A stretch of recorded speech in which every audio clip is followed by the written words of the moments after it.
सिगी ने हम कानगा सेटिंग खरा खंगमिनसे हम ngasi वीडियो सिदा लाइव वीडियो सिदा लाइव थाजरे सि कोई लाइव सिदा दुम खंगमिनसे कई कई नो आइबदो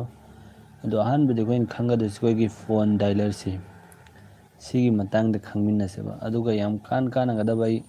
फोन सिगी एप्लीकेशन की मतंग दा व्हाट्सएप की मतंग दा सेटिंग इंपोर्टेंट होइबा मरु होइबा फेसबुक की अदो पुन्ना मक्तोय म्याम द शेयर तौजगेबा म्याम ने अदु फॉलो तौबियो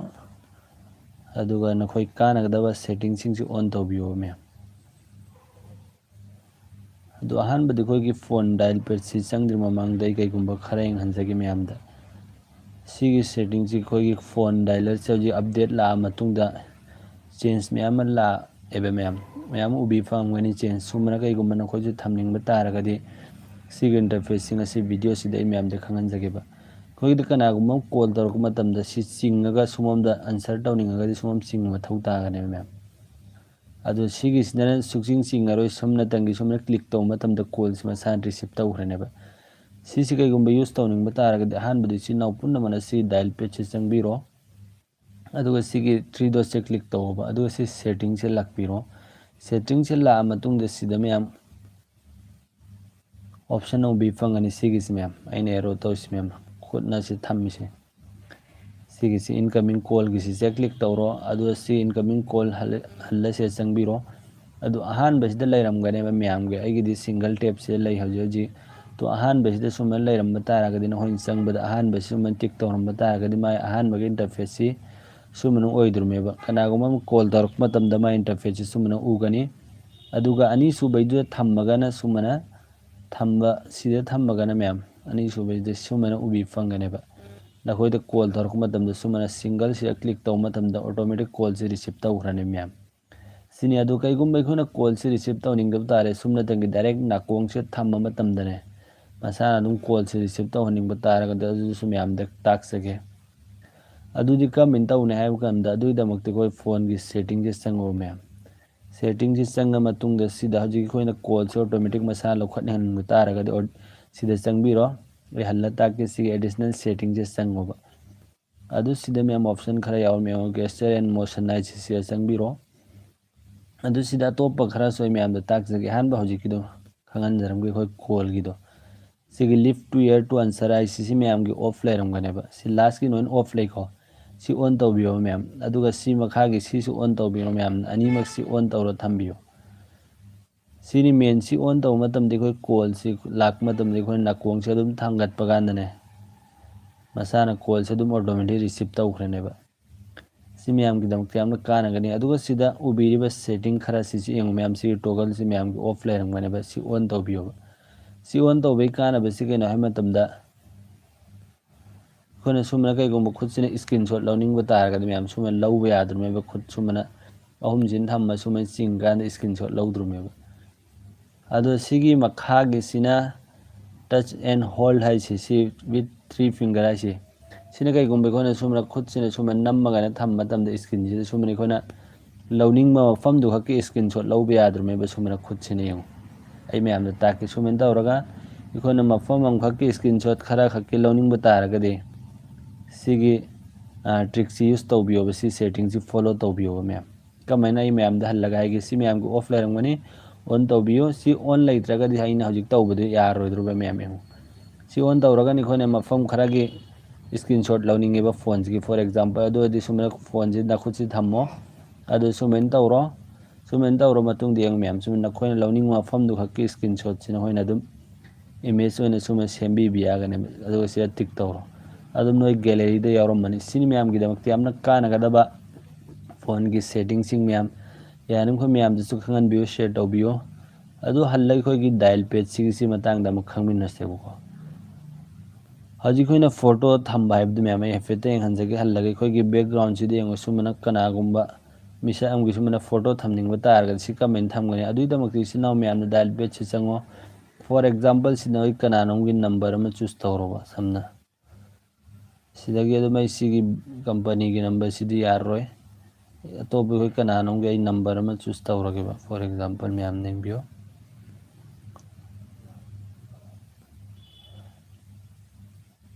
आई सी नंबर से अदुम खल्लगे को म्याम सी नंबर से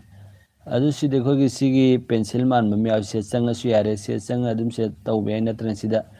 म्याम की अपडेट ला मतुंग सुमु उबिरम गदि यंग सी ट्राई एडिंग एना सी याउस म्याम सिदा क्लिक तौबा से क्लिक तौ मतम मा इंटरफेस से सुमन ला नि म्याम सुमन ला मतुंग दने सिगी गैलरी आई फोटो काप थमनिंगे दम थम्बिरो नत्र सी गैलरी सिदे खोना गैलरी थमनिंग बुताना सिगी गैलरी से क्लिक तौरो अदो समना सिदगी फोटो मनो खनबिरो अपाम्बमा वीडियो से बेंग बेरी चिना पुन मा चैनल से सब्सक्राइब कर प्लीज सब्सक्राइब तौबियो बेल आइकन दना ऑल थम्बियो अदो सीधा फोटो हम चूज तौरो फॉर एग्जांपल ऐसे चूज तौरे अदुगा सिदा ममिंग इ से खलेन नियर बाय होम आई जी समना सिदे खोना ममिंग से खोना मई असिबो चेंज तौनिंग बतारगा सिदा फोन मयेक से सिदेंग मैम थमनिंग मोंग दनो ना दुम थम्बी बियागनि समना सिना खरा फजै को अदु सिगी मागी मई ऐसी कोना कलर से चेंज तौनिंग बतारे सिदे और कलर से सुमना दुम नोइन अपाम बदु थम्बियो मैम यू याम फजा फजा कलर अदु आई हौजी की ओइना दे दुम वाइट ची थम्मगे सिना खरा सेंग उइदना अदु से डन तौरो मतुंग दा कन्फर्म एंड क्रॉप आइसे कैगुम स्किप तौनिंग दुम सुमा लाई खरै नते होना फोटो से कैगुम सेमदोकनिंग बतारगना सिदे क्लिक तौरो अदु सिदे चाउथो अनिंग क्रॉप तौनिंग बतारगना सुमा तौरगा पिक्सल हल्लगा सी मखादा मूवीज मैम सेट एक कॉन्टैक्ट पिक्चर ऐसे अदुगा सी सेव तौरोबा सिदे कोना मतुंग मा कॉल तौरक मतमदा मागी कॉल से सुमना फोटो से थोगा अनेब एनी नो होना गर्लफ्रेंड बॉयफ्रेंड की फोटो थमनिंग सुमा याम लाइन थम्बियो मैम सी याम काना गदर खल्ली सी नाउ सिंग दमकता ट्राई तौबियो मैम दसु खंगन बियो शेयर तौबियो अदु होना कनागुमम गा वरी सा मतमदा कॉल रिकॉर्डिंग तौ मतमदा कॉल रिकॉर्डिंग तौ याब से खंगनिंग दब तारगदे अदु सी याम लाइन तौबि याब खोना सेटिंग ऑन तौगनी अदु दमकता सी कॉल डायलर से चंगो अदु सी 3 डॉट से क्लिक तौरो अदु सी सेटिंग से चंगबिरो अदु सी द कॉल रिकॉर्डिंग एना ऑप्शन अम याव सी मैम नु बिरम मनी सी से क्लिक तौरो से क्लिक तौरो मतुंग देउ मैम सी गी आई ऑन लेरि से टॉगल अमा सी मैम ऑफ लेरमगनेबा सी गी सी ऑन तौबियोबा सी ऑन तौरो अदु सी एग्री से क्लिक तौरो मतुंग सी ऑन लेखरानी सी ऑन तौबै काना बसिगुने कनागुमम गो वरी साना मतम द कॉल रिकॉर्डिंग तौ मतम दने इखोइना माई कॉल से रिकॉर्डिंग तौरी है से माना खंग ngam सिनी मैम नम काना गदर खल्ली से नाउ सिंग ट्राई तौबियो मैम अदि खोइना कनागुम्बा खोइगी यामना मरुओइ बमिसि खोइ गर्लफ्रेंड बॉयफ्रेंड नते खोइगी इमा इपा इसे इसन खक्की तोंगानना ने रिंगटोन थम्बे आयाबा महा खक्की सिगी काना बसि कइनो हाय मतम माना कॉल तौरक मतमदा रिंगटोन दुना अदुम खोइना खंग ngam तौर इबे मिसक सि कनानो हाइबदो सिसि याम काना गदर खल्ली खोइ तोंगानना महा खक्की दमकता रिंगटोन अम थम्बा हाइबसि अदु अरगदि मान तौरक मतमदा फोन सि तौर इसि खोइगी इपानी इमानी नत्र यामबने अदु याम लाइन खंग ngam दुना अदुगी दमकति सिनाउ मैम दने फोन डायल पेज से चंगबिरो अदु फॉर एग्जांपल सिगी नंबर से दुम क्लिक तौबिरे एनी नंबर अमदको अदु सिदम चिंखतपिरो अदु सिदा कॉन्टैक्ट रिंगटोन हाइसि मैम से क्लिक तौबियो से क्लिक तौर मतुंगदा सिदा रिंगटोन अदुम फोन की थोगा अनि मसागी नते नखोइना इसै गुम्बा एनी थमनिंग मोंगदो अदुगी दमकति इसै थमनिंगना फोन दगे एनी सोंग अमा सिगी से हजो जी की थमिएबा अदु सी ऑन दिस डिवाइस से क्लिक तौबा से क्लिक तौ मतमना होइ सिदगी फोन याव पुन्नमक्तु उबि फंगनेबा फॉर एग्जांपल ऐसी अदुम थम्मगे को सिगी से अदु सुमे लैखरनेबा सोंग से मान तौरक मतमदा सिगी कोई सोंग से लाकनेबा हजिकी मिसक सिंग कोई कॉल तौरक मतमदा सिनी मैम गदमक्ति यामना कानागदबा कोई रिंगटोन की सिजु कनागुम्बम की तोंगाना रिंगटोन थम्बसि मैम ट्राई तौबियो मैम दसु खंगन बियो शेयर तौबियो अदुगा कैगुम्बा कनागुम्बा मिसामनि कोई कॉल तौरक मतमदने महाकी ममिंग साहेनिंग बतारगद सोहेन बियाब अनाउंस तौहनबा कनानो फोन तौर इसी खंगनिंग बतारगद अदुगी दमकता सी कॉल डायल पेज से चंगो अदुगा सिगी 3 डॉट से क्लिक तौरो अदु सी सेटिंग से क्लिक तौरो अदु सी द लास्ट चिंखतपिरंग मैम सिदा कॉलर आईडी अनाउंसमेंट एन अम याव से क्लिक तौबियो से क्लिक तौबै एंग अदु सिदा अनाउंस कॉलर आईडी एन उबिरमनी सी मैम की नेवर द लेरंगबनी हान बसंग मतमदा अदु सी ऑलवेज से थम्बियो सी ओरगदी कनागुम मिसामना कॉल तौरक मतमदने महाकी कॉल सी लाकु मतमदे अनाउंस तौरानेबा ममिंगदो मिसक्तुगी ममिंगदो अनाउंस तौरानेबा सिस मैम की दमकते यामना कानागदर खल्ली मैमना एंगबियो ट्राई तौबियो अदुगी खोइना कनागुम मिसांग वरी सा मतमदा मागी बैकग्राउंड सिदगिने साउंड याम कन्ना लागदी ꯑꯩꯈꯣꯏꯅ ꯋꯥꯔꯤ ꯁꯥꯟꯅꯕꯗ ꯗꯤꯁꯇꯔꯕ ꯑꯣꯏꯔꯒꯗꯤ ꯑꯗꯨꯒꯤ ꯕꯦꯛꯒ꯭ꯔꯥꯎꯟ ꯁꯥꯎꯟꯗꯨ ꯑꯩꯈꯣꯏꯅ ꯂꯥꯛꯍꯟꯗꯕ ꯌꯥꯏꯑꯕ ꯑꯗꯨꯒꯤꯗꯃꯛꯇ ꯁꯤ ꯗꯥꯏꯜ ꯄꯦꯖꯁꯤ ꯑꯣꯄꯟ ꯇꯧꯔꯣ 3 ꯗꯣꯠꯁꯤ ꯑꯣꯄꯟ ꯇꯧꯕꯤꯔꯣ ꯑꯗꯨ ꯁꯦꯠꯇꯤꯡꯁꯤ ꯆꯪꯕꯤꯔꯣ ꯑꯗꯨ ꯁꯦꯠꯇꯤꯡꯁꯤ ꯆꯪꯉ ꯃꯇꯨꯡꯗꯅꯦ ꯃꯌꯥꯝꯅ ꯀꯥꯏꯗ ꯆꯪꯒꯅꯤ ꯍꯥꯏꯕ ꯃꯇꯝꯗ ꯁꯤꯒꯤ ꯃꯤ ꯑꯦꯛꯄꯝ ꯎꯔꯤꯁꯤ ꯑꯦꯛꯁꯦꯁꯤꯕꯤꯂꯤꯇꯤ ꯍꯥꯏꯁꯤ ꯃꯌꯥꯝ ꯁꯦ ꯀ꯭ꯂꯤꯛ ꯇꯧꯕ ꯑꯗꯨ ꯁꯤ ꯃꯌꯥꯝꯒꯤ ꯑꯣꯐ ꯂꯩꯔꯝꯒꯅꯦꯕ ꯁꯦ ꯆꯪ ꯃꯇꯨꯡꯗ ꯑꯩꯈꯣꯏꯅ ꯋꯥꯔꯤ ꯁꯥꯕ ꯃꯇꯝꯗ ꯃꯥꯒꯤ ꯐꯣꯟꯗꯨꯒꯤ ꯕꯦꯛꯒ꯭ꯔꯥꯎꯟꯒꯤ ꯁꯥꯎꯟꯁꯤꯡꯗꯨ ꯂꯥꯛꯇꯅꯉꯥꯏꯗꯃꯛꯇꯅꯤ ꯁꯤ ꯑꯣꯟ ꯇꯧꯕꯤꯌꯣꯕ ꯁꯤ ꯑꯣꯟ ꯇꯧꯔꯒ ꯑꯩꯈꯣꯏꯅ ꯋꯥꯔꯤ ꯁꯥꯕ ꯃꯇꯝꯗ ꯗꯤꯁꯇꯔꯕ ꯑꯣꯏꯔꯒ ꯑꯩꯈꯣꯏꯗ ꯕꯦꯛꯒ꯭ꯔꯥꯎꯟ ꯁꯥꯎꯟꯗꯨ ꯂꯥꯛꯑꯔꯣꯏ ꯃꯌꯥꯝ ꯁꯤ ꯑꯣꯟ ꯇꯧꯕꯤꯌꯨ ꯇ꯭ꯔꯥꯏ ꯇꯧꯕꯤꯌꯨ ꯁꯤꯁꯤ ꯃꯌꯥꯝꯒꯤꯗꯃꯛꯇ ꯌꯥꯝꯅ ꯀꯥꯟꯅꯒꯅꯤ ꯃꯌꯥꯝ ꯑꯗꯨ ꯀꯩꯒꯨꯝꯕ ꯑꯩꯈꯣꯏꯒꯤ ꯐꯣꯟꯁꯤ ꯁꯥꯏꯂꯦꯟꯗ ꯂꯩꯇ꯭ꯔꯦ ꯑꯩꯈꯣꯏꯅ ꯀꯩꯒꯨꯝꯕ ꯃꯐꯝ ꯑꯃꯗ ꯐꯝꯃꯦ ꯃꯤꯇꯤꯡꯒꯨꯝꯕ ꯑꯃꯗ ꯑꯗꯨ ꯐꯝꯃꯤꯉꯩꯗ ꯀꯣꯜꯁꯤ ꯈꯨꯗꯛꯇ ꯂꯥꯛꯆꯜꯂꯦꯅꯦ ꯑꯗꯨ ꯂꯥꯛꯄ ꯃꯇꯝꯗ ꯑꯩꯈꯣꯏꯅ ꯐꯣꯟꯁꯤ ꯁꯨꯝꯕꯅ ꯎꯞꯆꯟꯕ ꯃꯇꯝꯗꯅꯦ ꯐꯣꯟꯁꯤ ꯑꯣꯇꯣꯃꯦꯇꯤꯛ ꯃꯁꯥꯅ ꯁꯥꯏꯂꯦꯟꯗ ꯂꯩꯍꯟꯈꯤꯕ ꯌꯥꯏꯑꯕ ꯑꯗꯨ ꯀꯔꯝꯕꯅ ꯂꯩꯍꯟꯒꯅꯤ ꯑꯗꯨꯒꯤꯗꯃꯛꯇ ꯀꯔꯤ ꯁꯦꯠꯇꯤꯡ ꯑꯣꯟ ꯇꯧꯒꯅꯤ हल्लसी डायल पेज से चंगबिरो डायल पेज से चंग मतुंग सी 3 डॉट से चंगो अदु सी सेटिंग से चंगो अदु सुमे चिंखतपिरो लास्ट सिदा फ्लिप टू साइलेंट हाइसि मैम सी मैम को ऑफ लेरंगने सी ऑन तौबियो अदु ओरगदि फोन तौरक मतमदा कनागुमना मतुंग इखोनि सुमन ऑप्शन बगानने फोन से मसाना ऑटोमेटिक ऑफ लेखरने मैम सी सु मैम गिदमक्ते यामना कानागदर खल्ली ट्राई तौबियो मैमना अदु सिनतबा अतै अतै सि मैम खंगमिनसि मैम यावरि खोय अतै फोन की सेटिंग सिंगी मतंग दिसु खंगमिनसि मैम कोई व्हाट्सएप को है व्हाट्सएप की सु खंगमिनसि हम व्हाट्सएप की खराई मैम दे शेयर तौजगे यामना कानागदबा ट्रिक एंड टिप्स अमसुंग कोई कनागुम हमने हेक तौबा ngamdana कोई की व्हाट्सएप से कनानसु यूज तौबा ngamdana सेफ ओइनगाइदमक्ता हान बे कोई व्हाट्सएप से कना गुम्मा मिसक अमने यूज तौरी तौदे हाइबसि खंगनाइदमक्ति सिनाव पुन्नमकना व्हाट्सएप से ओपन तौबिरो ओपन तौर मतुंगदा सी 3 डॉट से क्लिक तौबिरो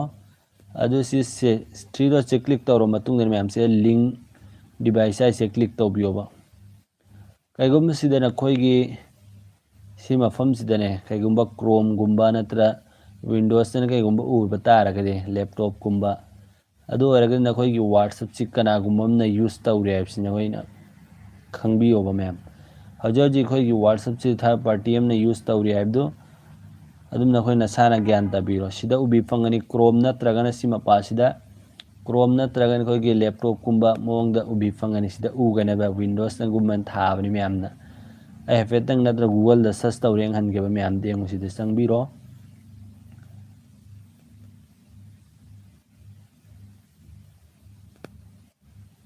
से लिंक डिवाइस है मैम सुमन उ फंगने बेंगु सिदा उरिसे आई उहनगेंगु फोटो सिदा उरमने एंगु स्क्रीन सिदा उरिसे मैमना सिदा विंडो एना उरिसे मैम देंगु सुमन लेरम तारगे नोई व्हाट्सएप तो कनागुम मिसा हमने यूज तौरे अदु खंबियोबा सुमन लैब तारगे सिगी मफम सिदा हजिकी विंडो लेरम बियाई नत्र क्रोम लेरम बियाई अदु ओरगदि नसाना दुम मफम दो संग अदुम रिमूव तौथोकपियोबा सिना होइगी व्हाट्सएप दु सेफ ओइनगाइदनि मैम एनी मैम द ताक्सेसि एंगबियोबा मैम न होइना होइगी व्हाट्सएप तुदा अदुगा व्हाट्सएप सिगी यामना कानागदबा अखोइगी स्टेटस की खरा खंगमिनसे स्टेटस थंबगी मतंग मैम स्टेटस याम अनानबा मोंगदे थंबगी हजि ऑप्शन खरा लाइबा अदुइदमक्ता सी अपडेट से चंगवा अदु सी कैमरा के आइकॉन से नत सी माय स्टेटस चंगसु यारे हमने सी कैमरा से क्लिक तौरो से क्लिक तौरो मतुंगदने सिदे एंगबियो मैम सिदे एंगो टेक्स्ट म्यूजिक अदगी लेआउट वॉइस लेआउट से क्लिक तौबा से क्लिक तौ मतुंगदि चिनाव मैम स्टेटस यामना थंबा पामबसिंगदमक्ता यामना कानागने हाइदि अमुक्तदि स्टेटस तरुक थंबा यागनेबा आई मैम देंगनि समना आई सी फोटो से क्लिक तौरम्मा अदुगा सिदगी अतोपा हफतंग खनगिगे मैम फजब मोंगद थमनाई सीएम खल्लगे फॉर एग्जांपल होइना अदु सीएम खल्लगे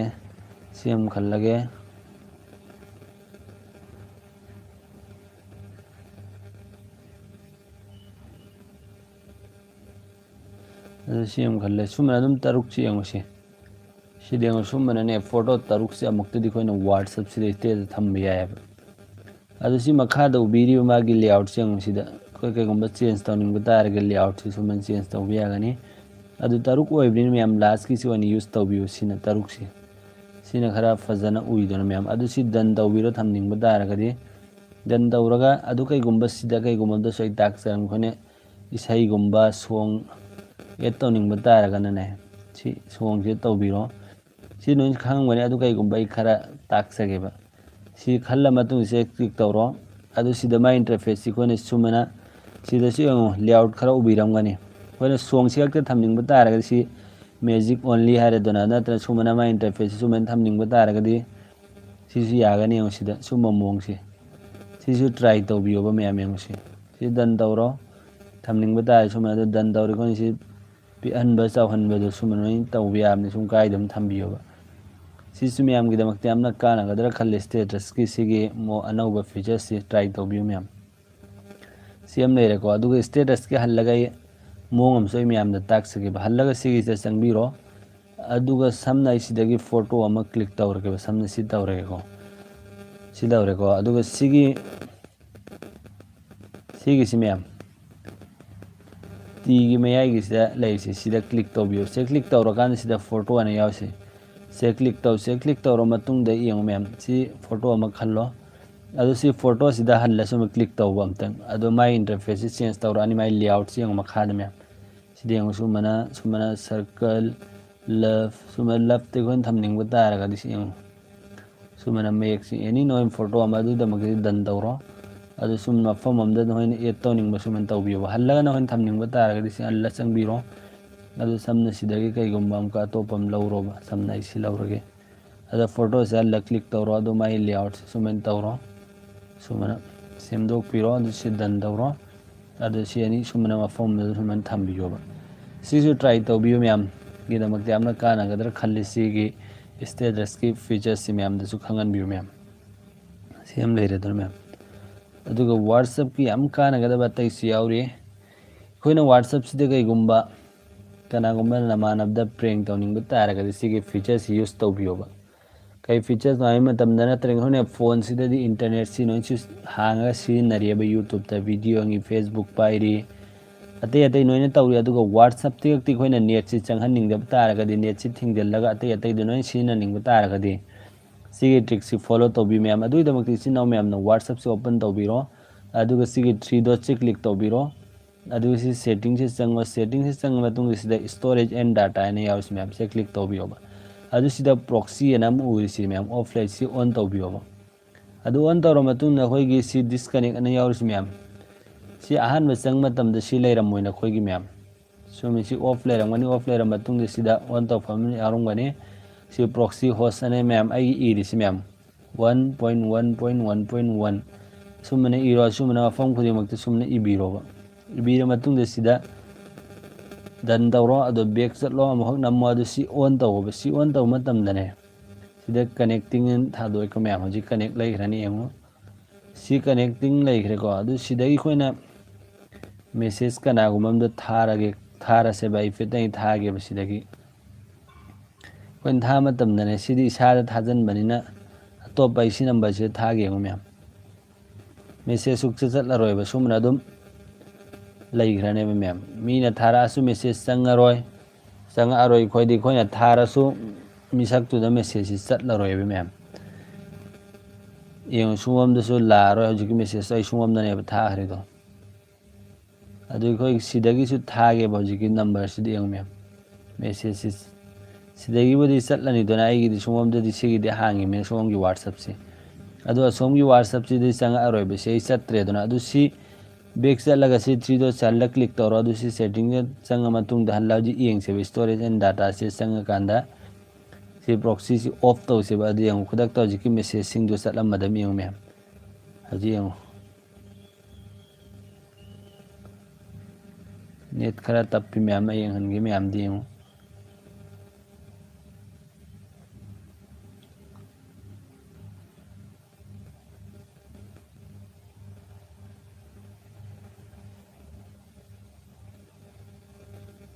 हजिसे दुम कनेक्टिंग द लैरि माने मैम अदुनने लैथ्रे ऑफ लैख्रे मैम हजि मेसेज लाक बहुख्रे मैम सही चलसु चले सोमदे थारक पदुसु मैम लाएको मैम सिदि यंग सही थारक के मेसेज तुसु लाएको यंग चत्ख्रे सिदगी अदु सोमदे थाबसु सोम यौख्रेबा सुमना हजिकी मफम दो चंगाई हल्ला ताकसगे से चंगो अदु सेटिंग से चंगो स्टोरेज एंड डाटा चंगो सि प्रॉक्सी सि मैम की सुमन लेरमगनी ꯑꯩꯒꯤꯗꯤ ꯁꯨꯝꯕ ꯂꯩ ꯃꯌꯥꯝꯁꯨ ꯁꯨꯝꯕ ꯇꯧꯅꯤꯡꯕ ꯇꯥꯔꯒꯗꯤ ꯑꯩꯈꯣꯏꯒꯤ ꯋꯥꯠꯁꯑꯞꯁꯤꯗ ꯀꯅꯥꯒꯤꯁꯨ ꯃꯦꯁꯦꯖ ꯆꯪꯍꯟꯅꯤꯡꯗꯕ ꯑꯩꯈꯣꯏꯅ ꯊꯥꯕꯁꯨ ꯆꯠꯇꯕ ꯇꯧꯅꯤꯡꯕ ꯇꯥꯔꯒꯗꯤ ꯁꯤꯒꯤ ꯃꯑꯣꯡꯁꯤ ꯐꯣꯂꯣ ꯇꯧꯕꯤꯌꯣꯕ ꯃꯌꯥꯝꯗꯁꯨ ꯈꯪꯍꯟꯕꯤꯌꯨ ꯃꯌꯥꯝ ꯑꯗꯨ ꯁꯤ ꯅꯠꯇꯕ ꯑꯇꯩ ꯃꯌꯥꯝꯁꯨ ꯌꯥꯎꯔꯤ ꯃꯗꯨꯒ ꯁꯤꯗ ꯑꯃ ꯃꯤꯗꯤꯌꯥ ꯑꯞꯂꯣꯗ ꯀ꯭ꯋꯥꯂꯤꯇꯤ ꯍꯥꯏꯁꯦ ꯁꯤ ꯀꯩꯒꯨꯝꯕ ꯑꯩꯈꯣꯏꯅ ꯁꯤ HD ꯃꯈꯥꯁꯤ ꯊꯝꯕ ꯇꯥꯔꯒꯗꯤ ꯑꯩꯈꯣꯏꯅ ꯀꯅꯥꯒꯨꯝꯕ ꯑꯝꯗ ꯊꯥꯕ ꯃꯇꯝꯗꯅꯤ ꯑꯩꯈꯣꯏꯒꯤ ꯐꯣꯇꯣꯁꯤ ꯌꯥꯝꯅ ꯀ꯭ꯋꯥꯂꯤꯇꯤꯗꯨ ꯁꯦꯡꯒꯅꯦꯕ ꯐꯣꯇꯣꯁꯤꯒꯤ ꯃꯌꯥꯝ ꯐꯣꯇꯣꯁ ꯚꯤꯗꯤꯑꯣꯁ ꯊꯥꯕ ꯄꯨꯝꯅꯃꯛꯇꯨ ꯁꯤꯗ ꯊꯝꯕ ꯇꯥꯔꯒꯗꯤ ꯑꯩ ꯍꯧꯖꯤꯛꯀꯤ ꯑꯣꯏꯅ ꯁꯤ ꯑꯗꯨꯝ ꯊꯝꯃꯒꯦ ꯃꯌꯥꯝ ꯑꯗꯨꯒ WhatsAppꯁꯤꯅ ꯑꯩꯈꯣꯏꯅ ꯀꯩꯒꯨꯝꯕ ꯋꯥꯔꯤ ꯁꯥꯕ ꯑꯣꯏꯔꯒꯗꯤ ꯁꯤꯒꯤ ꯃꯐꯝꯁꯤꯗ ꯁꯤ ꯌꯥꯎꯔꯤꯁꯤ ꯃꯌꯥꯝ ꯁꯤ ꯑꯣꯟ ꯇꯧꯕꯤꯌꯣ ꯁꯤ ꯑꯣꯟ ꯇꯧꯕ ꯇꯥꯔꯒꯗꯤ ꯑꯩꯈꯣꯏꯒꯤ ꯗꯥꯇꯥꯗꯨ ꯌꯥꯝꯅ ꯌꯨꯁ ꯑꯣꯏꯔꯔꯣꯏꯕ ꯅꯈꯣꯏꯅ ꯀꯣꯂꯤꯡ ꯋꯥꯔꯤ ꯁꯥꯟꯅꯕ ꯃꯇꯝꯗ ꯃꯌꯥꯝ ꯁꯤ ꯑꯣꯟ ꯇꯧꯕꯩ ꯀꯥꯟꯅꯕꯁꯦ WhatsAppꯇ ꯍꯧꯖꯤꯛꯇꯤ ꯋꯥꯔꯤ ꯁꯥꯟꯅꯗ꯭ꯔꯦ ꯀꯩꯁꯨ ꯀꯅꯥꯁꯨ ꯁꯥꯟꯅꯔꯝꯃꯔꯣꯏ ꯑꯗꯨ ꯁꯥꯟꯅꯕ ꯏꯆꯤꯟ ꯏꯅꯥꯎꯁꯤꯡꯒꯤꯗꯃꯛꯇ ꯑꯣꯟ ꯇꯧꯔꯒꯗꯤ ꯅꯈꯣꯏ ꯏꯟꯇꯔꯅꯦꯠꯇꯨ ꯊꯨꯅ ꯂꯣꯏꯕꯗꯨ ꯂꯣꯏꯔꯣꯏꯕ ꯃꯌꯥꯝ ꯑꯣꯟ ꯇꯧꯔꯒꯗꯤ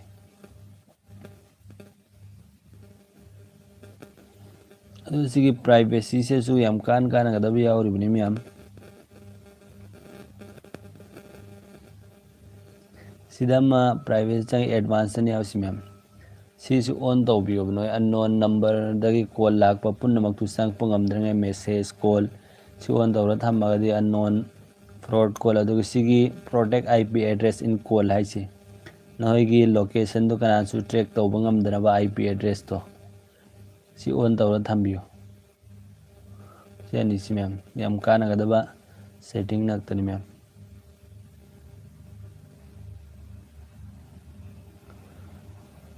ꯑꯗꯨꯒ ꯅꯣꯏ WhatsAppꯁꯤ ꯀꯅꯥꯁꯨ ꯍꯦꯛ ꯇꯧꯕ ꯉꯝꯗꯅꯕ ꯍꯧꯖꯤꯛꯀꯤ ꯑꯃ ꯂꯤꯡ ꯗꯤꯚꯥꯏꯁꯇꯨꯗꯤ ꯃꯌꯥꯝ ꯈꯪꯉꯦꯗꯅ ꯀꯅꯥꯒꯨꯝꯕ ꯑꯃꯅ ꯌꯨꯁ ꯇꯧꯗꯦ ꯍꯥꯏꯕꯗꯣ ꯑꯗꯨ ꯁꯤ ꯅꯠꯇꯕ ꯃꯌꯥꯝ ꯁꯤꯒꯤꯁꯤꯗ 3 ꯗꯣꯠꯁꯦ ꯆꯪꯉꯀꯥꯟꯗꯅꯦ ꯁꯤ ꯁꯦꯇꯤꯡꯁꯦ ꯂꯥꯛꯄꯤꯔꯣ ꯑꯗꯨ ꯁꯤꯗ ꯑꯦꯀꯥꯎꯟꯅ ꯌꯥꯎꯔꯤꯁꯤ ꯃꯌꯥꯝ ꯑꯦꯀꯥꯎꯟꯁꯤ ꯆꯪꯉ ꯃꯇꯨꯡꯗ ꯁꯤꯒꯤ 2 ꯁ꯭ꯇꯦꯞ ꯚꯦꯔꯤꯐꯤꯀꯦꯁꯟ ꯁꯤ ꯑꯣꯟ ꯇꯧꯔ ꯊꯝꯕꯤꯌꯣꯕ ꯃꯌꯥꯝ ꯁꯤ ꯑꯣꯟ ꯇꯧꯕꯩ ꯀꯥꯟꯅꯕꯁꯤ ꯀꯩꯅꯣ ꯍꯥꯏꯕ ꯃꯇꯝꯗ ꯅꯈꯣꯏꯒꯤ WhatsAppꯁꯤ ꯀꯅꯥꯒꯨꯝꯕ ꯃꯤꯁꯛ ꯑꯃꯅ ꯌꯨꯁ ꯇꯧꯒꯦ ꯍꯥꯏꯔꯒꯗꯤ 2 स्टेप वेरिफिकेशन अखोना कोड खरा थमखिमेबा 6 डिजिट की मैम नंबर तरुक की मखोइन अखोइगी WhatsApp नंबर सी खंग्रे अदुगा पिन सुमाना फंग्रगासु सिगी नंबर सी नम्मो हाइरकने WhatsApp सु ओपन तौ मतमदा अइगिदा हजि ऑन लैबा मैम सी अदु सी ऑन तौबियो मैम ऑफ लेरमगदि सिगी पिन सी सुमा संगमने बकनागुम्बमना कोइगी WhatsApp सी हुरान थ्रगासु यूज तौख्रगासु सिगी पिन सी दरकार ओइरकनेबा 2 स्टेप वेरिफिकेशन से माना यूज तौगे है मतम सिमाना खंद्रगदि खोइगी WhatsApp यूज तौब ngमरोय सिमियामगी ऑफ लेरम बतारगदि 2 स्टेप वेरिफिकेशन दि ऑन तौबियो कराइदे संग ऑन तौगने हल्ले मैम दाइजगे सिगी अकाउंट से संगो अदु सि 2 स्टेप वेरिफिकेशन ले सि क्लिक तौबियो अदु सिदा ऑन तौफम लेरंगबनि तौदबि सि नाउसिंग ने तौबियो मैम सि याम कानगदबा सेटिंग नि सि एनी Facebook की WhatsApp की दनोय यावबनि सिगी सेटिंग सि मैम अदुगा WhatsApp सिगी यामना इंपोर्टेंट ओइबि यामना कानगदबनि मैम कोइना शॉर्टकट मेसेज थानिंग बतारगदि सुमना कनागुम मिसामगे ए हंजगे को मैम सिदिंग वाइफेतंग सिगी नंबर सी कोइना WhatsApp जी चंगा सुमेन थीरगा सिगी से थाबै मोहतने याम लाइन सिदा सुमे सिंगल क्लिक सिदा उरिसि मैम से नम मतम नमागी चार्ट थाना फमजि थोकनेबा सुमन थो अनिंग बतारगदि कमेंट तौना अदुदमक्ति सुमना WhatsApp से लॉन्ग प्रेस तौ थमो बिसि नाउ मैम अदु से इन कोइना अपाम्बा ममिंग अमदुम चूज तौबियो समना ऐसिगी नंबर से क्लिक तौरगे को अदुइदमक्ता सुमे लॉन्ग प्रेस तौरो अदु सुमना माइस आइकॉन अम सेम अने बदु सुमेन थम्बिरो एनी मफमदा अदु महाक्ता कैगुम नखोना नेक्स्ट टाइम मेसेज थानिंग मतमदने सुमना तंग से क्लिक तौबियो अदु मागा थानाबगी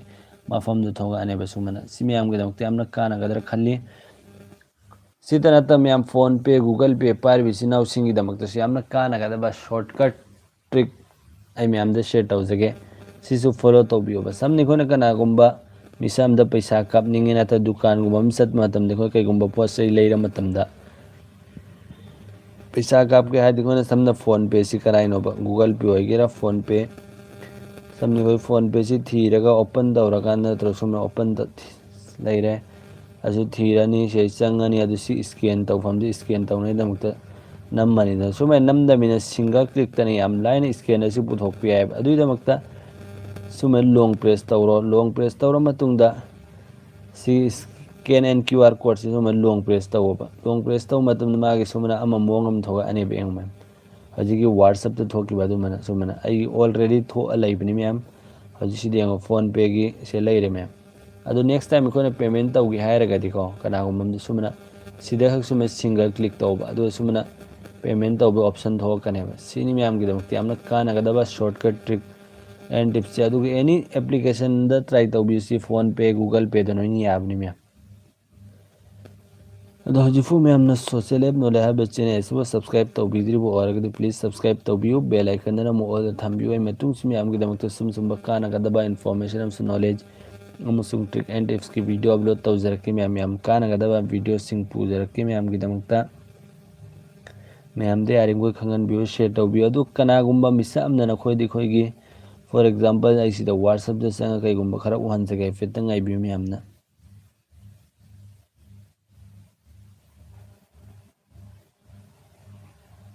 sumana na khoi gi number sida kana gumba na ne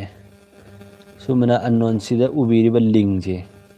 sumba tharak pataraga sumba je click tawru no ma'am sumba se click tawba sina khoi gi data punna ma leak hoi gi bi ai na khoi gi phone se hack hoi gi bi ai ba se sang matam na kai gumba wathi ware free da recharge fangani adu ada kana gumbam na tharak pi awdini khoi da adu khoi na sang or matam da si khoi na su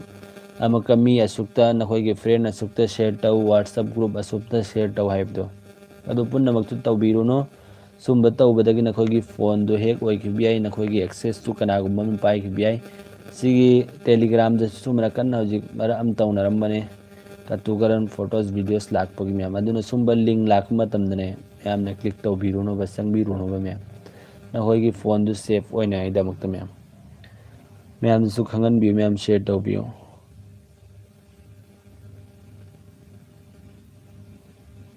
sumana ma'am kana ga da be khoi gi phone sida aduga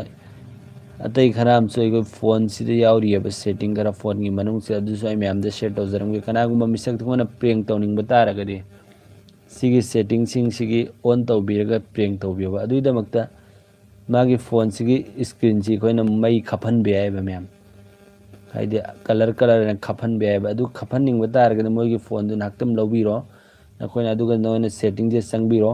setting je sanga matung da prank tawnai damakta lana di use tawbi kanu ma'am ma'am ju khangjano sunum ain ma'am da tak sabne ba adu damakta sigi additional setting ai se click tawbiyo ba si am kana ga ni engbiu ma'am na se click tawr matung da sida nate ma'am ai back chat ke onare sidi khoi gi about device ai si phone khuding ino yauri mi se sangbiro se sanga matung da ajig screen do machu khapan nangai damakta ai ma'am da tak sake ba adu sida version na mu si 13 gi makha gi ani suba se sanga matung da bill number ai sinatra version na ni yaw na top phone ga mana da ma'am phone kharam dana sumana yawram gani kharam dana version na ni yaw na adu sumana si mafam se suma tare laktan laptop bi click tawba adu na hogi phone gi screen lock to hang wire ani samna sumana hang biro si hang matung de yara no back sat loba second kha tawbi ab thabu adu sida developer option na ma'am am search tawbiyo ba i ma'am de han jage ajigam le hawdu si option se ahan bagi se click tawbiyo si search tawra matung de si on lai ra ko ma'am si off lai ram batara gadi on taw jiki do si on lai rak nangai na som dai na tare lak nam khre du ma'am si on tawro si on tawre ko on tawra matung de ne suman sin khat piro ba ai si da yam kana ga da ba ma'am da share taw jage prank khaki da makta khalla tawbiyo lana di use tawbinu ma'am mi matha sa nei makok ngau gane hoji u bana noi jungak kane beng ma'am sida in tawdab do sida yengu ma'am input anama sida ubi si pointer location ai se click taw matam dai khoi gi phone si kai dawge hab de yengu sida ubi bri yengu man thakta ma'am timing ge sida uri si kai gumba mai khara thok pri yengu adu khoi ni screen je touch taw matam da sumna ubi gan yengu ma'am yani mafam de khoi sumen touch taw matam de yengu sum prank taw bai da maktani ma'am si pointer location ne khoi kai da nam me khodai du khang bai gi ne ma'am si prank tawbai hardi ma'am si ai adu si off tawraga hetang hojiki oina sinata ba sidai suyen sathi ba hojiki screen de khoi gi mai tongan machu ma'am ngan bado adu ngal hanning ba taraga na sigi si drawing hai si sigi mafam si se click taw yang ma'am sumani khoi gi phone si nam matam da khabak kane masan yang ꯑꯗꯨ ꯃꯉꯣꯟꯗ ꯑꯗꯨꯝ ꯄꯤꯈꯤꯕ ꯃꯇꯝꯗ ꯃꯥ ꯃꯊꯥ ꯁꯥꯔꯅꯤ, ꯑꯁ ꯃꯥꯏ ꯐꯣꯟꯁꯤ ꯀꯩꯅꯣ ꯗꯤꯁꯄ꯭ꯂꯦ ꯌꯥꯗ꯭ꯔ ꯃꯥꯅ ꯈꯜꯂꯅꯦꯕ. ꯁꯤ ꯑꯃ ꯑꯣꯟ ꯇꯧꯁꯤꯜꯂꯣ, ꯑꯗꯨꯒ ꯁꯤ ꯃꯈꯥꯒꯤ ꯑꯅꯤꯁꯨꯕꯩ ꯁꯤꯁꯨ ꯑꯣꯟ ꯇꯧꯁꯤꯜꯂꯣꯕ. ꯑꯗꯨ ꯑꯣꯏꯔꯗꯤ ꯃꯥ ꯑꯃꯨꯛꯀ ꯍꯦꯟꯅ ꯃꯊꯥ ꯁꯥꯔꯅꯤ ꯃꯌꯥꯝ ꯌꯦꯡꯉꯨ. ꯅꯈꯣꯏꯁꯨ ꯑꯃꯨꯛ ꯁꯨꯝꯅ ꯀꯅꯥꯒꯨꯝꯕ ꯑꯃ ꯇꯧꯔ ꯄꯤꯔꯛꯄ ꯃꯇꯝꯗ ꯑꯣꯏꯅ ꯈꯟꯒꯅꯤ ꯀꯩꯅꯣ ꯑꯩ ꯐꯣꯟꯁꯤ ꯌꯥꯗ꯭ꯔꯕ ꯖꯥꯠꯂꯅ. ꯑꯗꯨ ꯁꯤ ꯑꯣꯐ ꯇꯧꯔꯣ, ꯅꯠꯇ꯭ꯔ ꯁꯨꯝꯅ ꯊꯝꯃꯣꯕ. ꯁꯤ ꯌꯦꯡꯉꯨ. ꯅꯠꯇ꯭ꯔ ꯑꯅꯤꯃꯛꯇ ꯁꯨꯝꯕꯅ ꯑꯣꯟ ꯇꯧꯁꯤꯟꯕ ꯃꯇꯝꯗꯗꯤ ꯃꯀꯣꯛꯇꯨ ꯉꯥꯎꯔꯣꯏꯗ꯭ꯔꯣ ꯃꯌꯥꯝ? ꯁꯤ ꯌꯦꯡꯉꯨ. ꯁꯤ ꯃꯌꯥꯝꯒꯤꯗꯃꯛꯇ ꯌꯥꯝꯅ ꯀꯥꯟꯅꯒꯗ꯭ꯔꯥ ꯈꯜꯂꯤ ꯃꯌꯥꯝ. ꯁꯨꯝ ꯄ꯭ꯔꯦꯡ ꯈꯛꯀꯤ ꯈꯜꯂ ꯇꯧꯕꯤꯌꯨ ꯃꯌꯥꯝ. ꯑꯗꯨ ꯁꯤꯒꯤ ꯑꯍꯨꯝꯁꯨꯕꯩꯁꯤꯗ ꯅꯝꯕ ꯃꯇꯝꯗꯅꯤ ꯑꯩꯈꯣꯏꯒꯤ ꯐꯣꯟꯒꯤ ꯃꯌꯦꯛ ꯆꯨꯝꯃꯦꯅ ꯂꯩꯔꯤꯁꯤ ꯎꯜꯇꯥ ꯑꯣꯟꯈ꯭ꯔꯅꯦꯕ, ꯐꯩꯗꯣꯛꯈ꯭ꯔꯅꯦꯕ ꯃꯌꯥꯝ ꯌꯦꯡꯉꯨ. ꯑꯩ ꯁꯤꯗ ꯅꯝꯒꯦꯕ. ꯁꯤꯗ ꯅꯝꯕ ꯃꯇꯝꯗ ꯌꯦꯡꯉꯨ ꯁꯨꯝꯕꯅ ꯃꯊꯛ ꯃꯈꯥ ꯑꯣꯟꯈ꯭ꯔꯅꯦꯕ ꯃꯌꯥꯝ, ꯐꯩꯈ꯭ꯔꯅꯦꯕ. ꯁꯤ ꯑꯃꯨꯛ ꯆꯨꯝꯅꯉꯥꯏꯗꯃꯛꯇ ꯍꯜꯂ ꯁꯤꯗ ꯀ꯭ꯂꯤꯛ ꯇꯧꯕꯤꯌꯨ, ꯑꯣꯐ ꯇꯧꯕꯤꯔꯣꯕ. ꯁꯤ ꯑꯃ ꯂꯩꯔꯦ ꯃꯌꯥꯝ. ꯑꯗꯨ ꯁꯤꯗꯤ ꯑꯩꯈꯣꯏꯒꯤ ꯐꯣꯟꯁꯤ ꯑꯩꯈꯣꯏꯒꯤ ꯂꯦꯞꯇꯣꯞꯀꯨꯝꯕꯒꯤ ꯃꯑꯣꯡꯗ ꯁꯤꯖꯤꯟꯅꯅꯤꯡꯕ ꯇꯥꯔꯒꯗꯤ ꯃꯌꯦꯛꯁꯦ ꯄꯤꯛꯍꯟꯅꯤꯡꯕ ꯇꯥꯔꯦ ꯁꯤꯗ ꯑꯃ ꯌꯥꯎꯔꯤꯁꯤ ꯌꯦꯡꯉꯨ, 360 ꯑꯅ ꯎꯔꯤꯁꯤ ꯃꯌꯥꯝ. ꯁꯤꯗ ꯀ꯭ꯂꯤꯛ ꯇꯧꯕꯤꯌꯣꯕ. ꯁꯤꯗ ꯀ꯭ꯂꯤꯛ ꯇꯧꯔ ꯁꯤꯅ ꯅꯈꯣꯏꯅ ꯁꯤꯒꯤ ꯅꯝꯕꯔ 360ꯁꯤ ꯆꯤꯟꯐꯥ ꯄꯨꯁꯤꯜꯍꯧ, ꯅꯠꯇ꯭ꯔꯗꯤ ꯕꯦꯔꯥ ꯀꯥꯒꯅꯤ ꯃꯌꯥꯝ. ꯅꯣꯏ ꯀꯥꯎꯊꯣꯛꯈ꯭ꯔꯗꯤ ꯌꯦꯡꯉꯨ. ꯁꯤ ꯀꯛꯊꯠꯈ꯭ꯔꯣ. ꯑꯗꯣ 720 ꯁꯦꯞ ꯇꯧꯋꯣꯕ. ꯑꯗꯨꯗꯤ ꯌꯦꯡꯉꯨ ꯃꯥꯒꯤ ꯃꯑꯣꯡ ꯁꯨꯃꯥꯏꯅ ꯑꯀꯨꯞꯄ ꯃꯌꯥꯝ ꯑꯣꯟꯈ꯭ꯔꯅꯤ ꯃꯌꯥꯝ ꯌꯦꯡꯉꯨ. ꯁꯤꯗ ꯄꯤꯛꯁꯤꯛ ꯄꯤꯛꯈ꯭ꯔꯅꯦꯕ ꯅꯈꯣꯏꯅ ꯌꯦꯡꯉꯨ. ꯑꯦꯅꯤ ꯑꯦꯄ꯭ꯂꯤꯀꯦꯁꯟ ꯑꯃ ꯆꯪꯕꯗ ꯁꯨꯃꯥꯏꯅ ꯄꯤꯛꯅ ꯎꯔꯅꯦ ꯃꯌꯥꯝ ꯌꯦꯡꯉꯨ. ꯁꯤꯗ ꯌꯦꯡꯉꯨ. ꯋꯥꯠꯁꯑꯞ ꯀꯪꯁꯤ ꯄꯤꯛꯁꯅꯨ ꯄꯤꯛꯈ꯭ꯔꯦ ꯌꯦꯡꯉꯨ. ꯁꯨꯃꯥꯏꯅ ꯑꯦꯅꯤ ꯑꯦꯄ꯭ꯂꯤꯀꯦꯁꯟ ꯑꯃ ꯆꯪꯕ ꯃꯇꯝꯗ ꯁꯨꯃꯥꯏꯅ ꯄꯤꯛꯅ ꯅꯣꯏꯅ ꯎꯈ꯭ꯔꯅꯤ ꯃꯌꯥꯝ. ꯐꯦꯁꯕꯨꯛꯇ ꯆꯪꯒꯦꯔꯥ ꯁꯨꯃꯥꯏꯅ ꯆꯥꯎꯅ ꯄꯤꯛꯅ ꯎꯔꯅꯤ ꯃꯌꯥꯝ ꯌꯦꯡꯉꯨ. ꯗꯥꯏꯜ ꯄꯦꯗꯇ ꯆꯪꯉꯣ ꯍꯧꯖꯤꯛ ꯌꯦꯡꯉꯨ. ꯁꯨꯃꯥꯏꯅ ꯄꯤꯛꯁꯅꯨ ꯄꯤꯛꯅ ꯃꯌꯥꯝ. ꯁꯤꯁꯨ ꯑꯗꯨꯝ ꯄ꯭ꯔꯦꯡ ꯇꯧꯕꯩꯗꯃꯛꯇ ꯌꯥꯏ. ꯅꯠꯇ꯭ꯔꯒ ꯁꯤꯖꯤꯟꯅꯅꯤꯡꯕ ꯇꯥꯔꯒꯗꯤ ꯁꯤ ꯄ꯭ꯔꯦꯡ ꯅꯠꯇ꯭ꯔꯁꯨ ꯑꯗꯨꯝ ꯌꯥꯝꯅ ꯄꯤꯛꯅ ꯁꯤꯖꯤꯟꯅꯅꯤꯡꯕ ꯇꯥꯔꯒꯗꯤ ꯁꯤ ꯌꯥꯝ ꯁꯤꯖꯤꯟꯅꯕ ꯌꯥꯏꯗꯅ ꯄꯤꯛꯅ. ꯁꯤ ꯑꯃ ꯂꯩꯔꯦ ꯃꯌꯥꯝ. ꯑꯗꯨ ꯁꯤ ꯀꯔꯝꯕꯅ ꯑꯣꯐ ꯇꯧꯒꯅꯤ? ꯍꯜꯂꯒ ꯍꯧꯖꯤꯛꯀꯤ ꯃꯐꯝꯗꯨ ꯏꯆꯤꯟ ꯏꯅꯥꯎ ꯃꯌꯥꯝ ꯆꯪꯕꯤꯔꯣ. ꯁꯤ ꯆꯪꯉ ꯃꯇꯨꯡꯗ ꯍꯧꯖꯤꯛꯀꯤ 360 ꯂꯩꯐꯝꯗꯨ ꯀꯗꯥꯏꯅ ꯊꯤꯕꯤꯔꯣ ꯃꯌꯥꯝꯅ. ꯍꯥꯏꯐꯦꯠꯇ ꯌꯦꯡꯉꯨ ꯃꯌꯥꯝꯅ.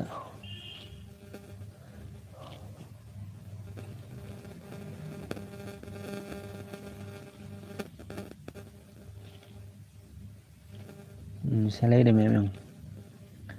ꯁꯤꯗ ꯎꯕꯤꯔꯝꯃꯅꯤ 720 DP ꯍꯥꯏꯁꯦ. ꯁꯤ ꯀ꯭ꯂꯤꯛ ꯇꯧꯔꯣ. ꯑꯗꯨꯒ ꯍꯜꯂꯒ ꯍꯧꯖꯤꯛꯀꯤ ꯑꯩꯈꯣꯏꯅ 360ꯗꯨ ꯅꯝꯕꯤꯔꯣꯕ. ꯑꯗꯨ ꯑꯣꯏꯔꯒꯗꯤ ꯍꯥꯟꯅꯒꯨꯝꯅ ꯑꯃꯨꯛ ꯑꯣꯏꯈ꯭ꯔꯅꯦꯕ ꯑꯩꯈꯣꯏꯒꯤ ꯐꯣꯟꯒꯤ ꯃꯌꯦꯛꯁꯤꯡꯁꯤ ꯃꯌꯥꯝ. ꯀꯥꯎꯕꯤꯒꯅꯨ ꯃꯌꯥꯝꯅ ꯁꯨꯝ ꯄ꯭ꯔꯦꯡ ꯇꯧꯕꯩꯗꯃꯛꯇ ꯍꯧꯖꯤꯛꯀꯤ ꯑꯩꯅ ꯍꯥꯏꯈꯤꯕꯗꯣ ꯆꯪꯉ ꯌꯦꯡꯕꯤꯌꯨ ꯅꯈꯣꯏꯒꯤ ꯅꯃꯥꯟꯅꯕꯁꯤꯡꯒꯤ ꯐꯣꯟꯗꯨ ꯂꯧꯔꯒ.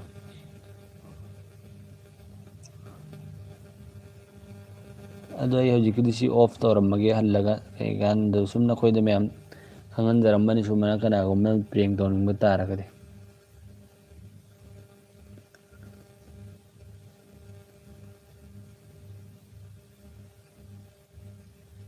ꯑꯗꯨꯒ ꯑꯇꯩꯁꯨ ꯈꯪꯕ ꯌꯥꯕ ꯀꯩꯀꯩ ꯂꯩꯔꯤ ꯃꯌꯥꯝ ꯂꯩꯔꯤ ꯂꯩꯕꯕꯨꯗꯤ.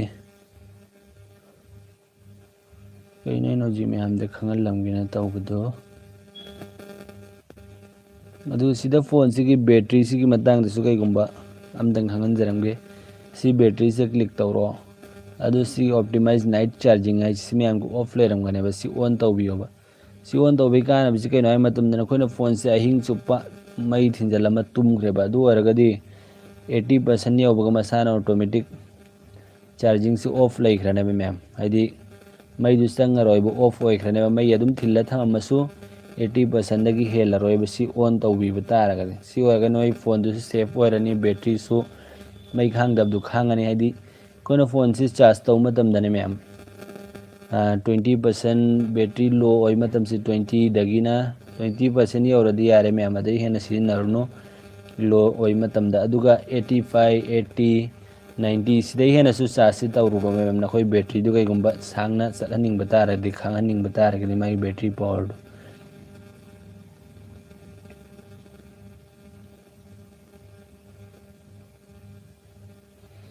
ꯑꯗꯨꯒ ꯁꯤꯒꯤ ꯑꯩꯈꯣꯏꯒꯤ ꯄ꯭ꯂꯦ ꯁ꯭ꯇꯣꯔ ꯁꯤꯒꯤꯁꯨ ꯌꯥꯝ ꯀꯥꯟꯅꯒꯗꯕ ꯁꯦꯠꯇꯤꯡ ꯑꯍꯨꯝꯗꯪ ꯃꯌꯥꯝꯗ ꯁꯤꯌꯔ ꯇꯧꯖꯔꯝꯒꯦ.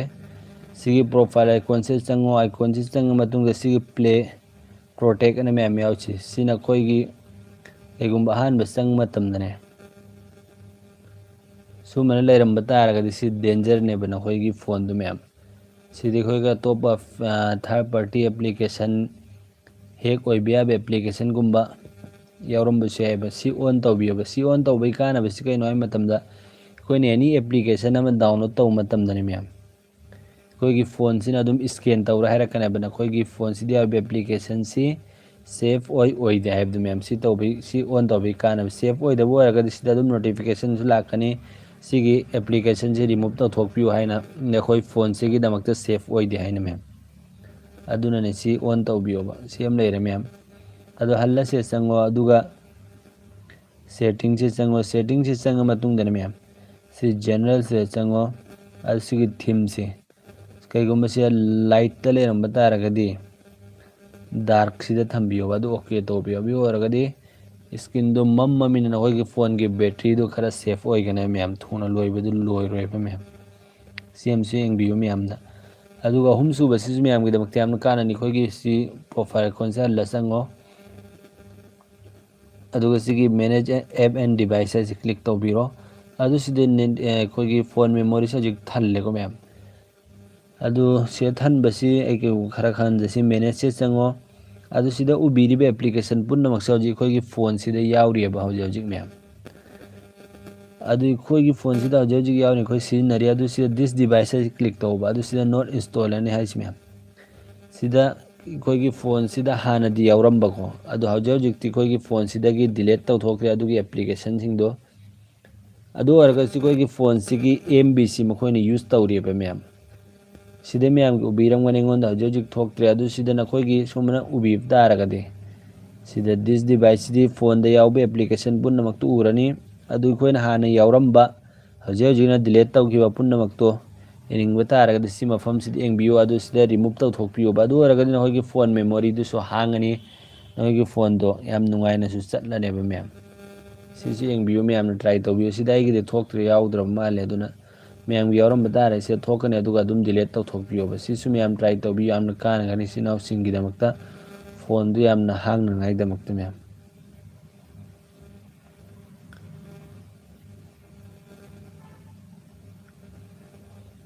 ꯑꯗꯨꯗꯤ ꯃꯌꯥꯝ ꯉꯁꯤꯒꯤ ꯚꯤꯗꯤꯑꯣꯁꯤ ꯁꯤꯗ ꯂꯣꯏꯁꯤꯟꯃꯤꯟꯅꯁꯦ ꯑꯩꯅ ꯈꯪꯗꯕ ꯈꯔ ꯃꯌꯥꯝꯗ ꯁꯦꯌꯔ ꯇꯧꯖꯈ꯭ꯔꯦ ꯋꯥꯠꯍꯧꯕꯁꯤꯡꯗꯨꯅ ꯑꯃꯨꯛ ꯀꯣꯟꯅ ꯑꯃꯨꯛ ꯃꯌꯥꯝꯗ ꯁꯦꯌꯔ ꯇꯧꯖꯔꯒꯦ ꯉꯁꯤꯒꯤꯗꯤ ꯑꯩꯈꯣꯏ ꯁ꯭ꯋꯥꯏꯗ ꯂꯣꯏꯁꯤꯟꯃꯤꯟꯅꯁꯤ ꯃꯇꯨꯡ ꯑꯃꯨꯛꯀꯤ ꯚꯤꯗꯤꯑꯣ ꯉꯥꯏꯃꯤꯟꯅꯁꯤ ꯃꯌꯥꯝ ꯃꯔꯛꯇꯁꯨ ꯑꯩ ꯊꯥꯖꯔꯛꯀꯦ ꯃꯌꯥꯝꯒ ꯑꯗꯨꯝ ꯈꯪꯃꯤꯟꯅꯁꯤ ꯀꯥꯟꯅꯒꯗꯕ ꯐꯤꯆꯔꯁꯤꯡꯗꯨ ꯁꯦꯠꯇꯤꯡꯁꯤꯡꯗꯨ ꯐꯣꯟꯒꯤ ꯑꯩꯈꯣꯏ ꯁꯦꯐ ꯑꯣꯏꯅꯉꯥꯏꯗꯃꯛꯇ ꯃꯌꯥꯝ ꯌꯥꯔꯤꯈꯣꯏ ꯃꯌꯥꯝꯅ ꯆꯦꯅꯦꯜꯁꯤꯕꯨ ꯁꯕꯁꯀ꯭ꯔꯥꯏꯕ ꯇꯧꯕꯤꯌꯨ ꯃꯌꯥꯝꯗꯁꯨ ꯈꯪꯍꯟꯕꯤꯌꯨ ꯁꯦꯌꯔ ꯇꯧꯕꯤꯌꯨ ꯑꯗꯨꯗꯤ ꯃꯌꯥꯝ ꯉꯁꯤꯒꯤ ꯚꯤꯗꯤꯑꯣꯁꯤ ꯑꯩꯈꯣꯏ ꯁ꯭ꯋꯥꯏꯗ ꯂꯣꯏꯁꯤꯟꯃꯤꯟꯅꯔꯁꯤꯅꯦ ꯒꯨꯗ ꯕꯥꯏ